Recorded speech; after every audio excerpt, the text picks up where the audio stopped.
Thank you. And opposed? Good afternoon. My name is Melissa Peterson, and I am with the Iowa State Education Association, and we are registered in adamant opposition to House Study Bill 672.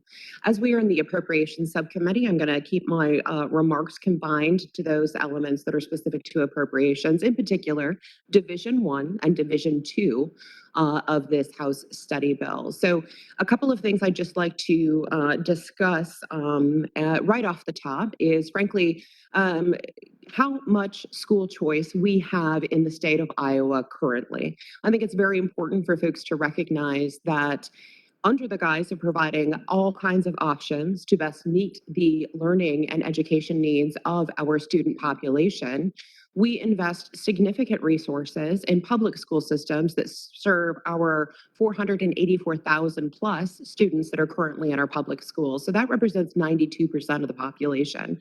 In addition to those students, we also provide more than $70 million from the state coffers already to subsidize attendance at private schools and homeschool assistant programs. That includes special education services we just heard about. That includes transportation services. That includes also school tuition organization tax credits, which, by the way, is a $20 million very, very generous tax credit program that we offer so that folks can make grants and scholarships to families who wish to send their children to private schools.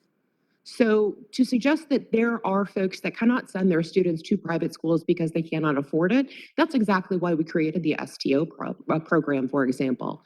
A concern we have, however, is that there are more than 30 counties, many of them rural, where if you were to create a voucher program, as is done in Division 2, people would not have access to private schools because we have private school deserts. So if you are interested in appropriating additional resources to further enhance our education services, we would ask that you make that appropriation in a fashion that benefits the more than 92% of the student population that we serve here in the state of Iowa. Related to the first division on transparency, the Iowa State Education Association is in support of transparency and accountability. We think that's an important role that our education professionals play in our education system as they work in a collaborative fashion with parents.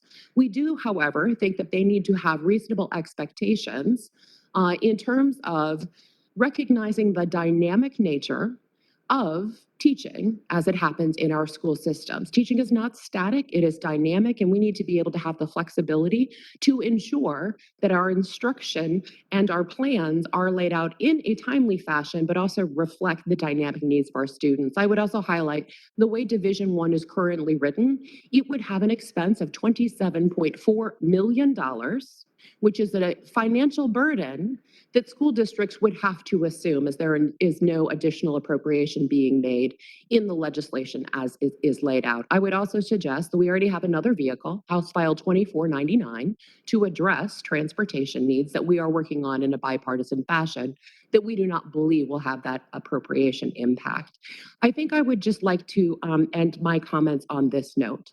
If you do not find my arguments related to the lack of need for a voucher or additional students for a scholarship program compelling, I would strongly encourage you to take the application of Division 1 transparency and accountability requirements and apply that to your adoption of a voucher program. If you are going to use taxpayer dollars, those institutions that accept those monies, even if on behalf of a student, need to follow the taxpayer's rules.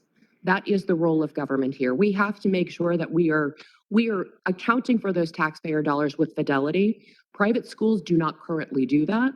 And so if we're going to enact this program, please make sure we can account for all of the money that is invested. Thank you.